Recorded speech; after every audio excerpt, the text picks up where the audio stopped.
Hello. What makes an atheist? I suppose each atheist is unique. But today I would like to look into Bart Ehrman, who has proclaimed himself to be an atheist. What can we learn from the opening chapter of his book, Misquoting Jesus, about how he became an atheist?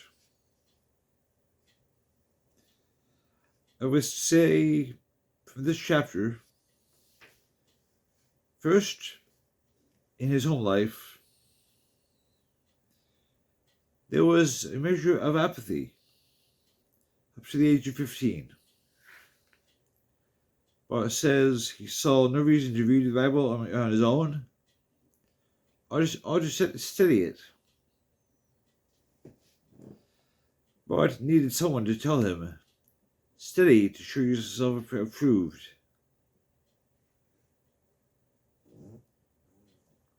Next, Bart's conversion experience seems to have happened through a level of a degree of manipulation.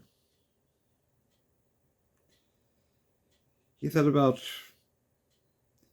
being invited to ask Jesus into your heart. A sort of easy believism like we see in some evangelism today. As if someone says, Jesus, come into my heart, and presto, there's everything be done. There's no baptism involved. But in real life, we know that being converted means more than just asking Jesus into your heart. Bart believed that he had a bona fide born-again experience.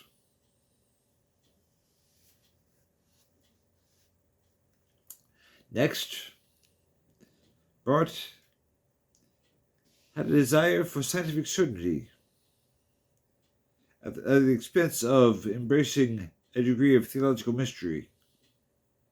He wrote that to him, beginning to be a textual critic, one of the most pressing tasks of all, he says, was to ascertain what the originals of the Bible said. Next, as Bart continued his research into the science of textual criticism, while he was under the tutelage of Cullen's short story, he experienced a crisis when he wrote about Mark 2:26. Well, the whole story involving that. And Professor Story wrote, maybe Mark just made a mistake. And Bart says, I take his word for it. At this point, once he had made that admission, the floodgates opened. This started the ball rolling.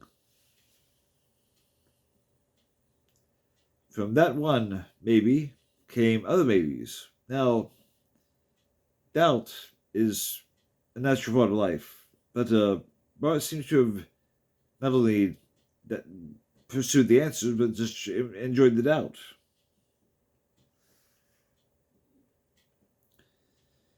And Bart seems to have had this assumption that the preservation of the words of Scripture meant that they would be available to him. God's words are forever in heaven. That does not mean every word is going to be cut and dry for us. So there's some false assumptions were taken. Also, but was fed overconfident eschatology. Back in the 70s, when Lindsey's The Late Great Founder of Earth was being promoted, and just like The Left Behind was later on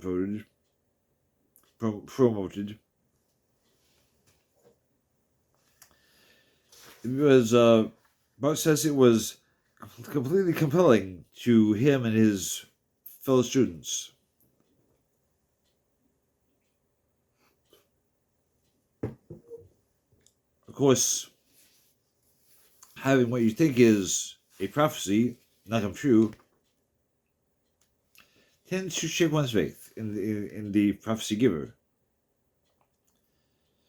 But of course, we should have all been saying, Bart, how Lindsey is one branch of a branch of a branch that never existed in historic Christianity to any degree until Darbyism. So we could have said, Bart, back up. But we didn't. I wasn't there, Bart. Sorry.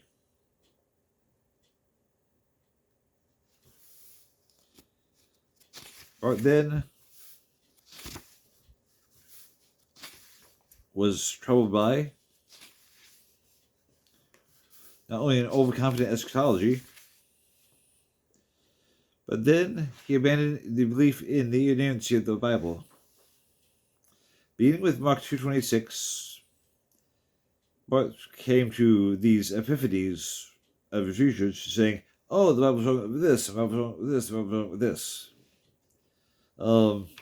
Perhaps we should have backed up to read Haley's book from 1875, Alleged Discrepancies in the Bible, and could have saved ourselves a lot of trouble. Well, that brings me to page 15 of my copy of Misquoting Jesus. So if you want to learn how atheism happens in America, I believe that you will see inerrancy is the pivot point, the fulcrum, in which a soul can go either that way or that way. Study to show yourself approved under God. I hope this provides some insight into how atheism happened in this case and how it can be avoided in the future.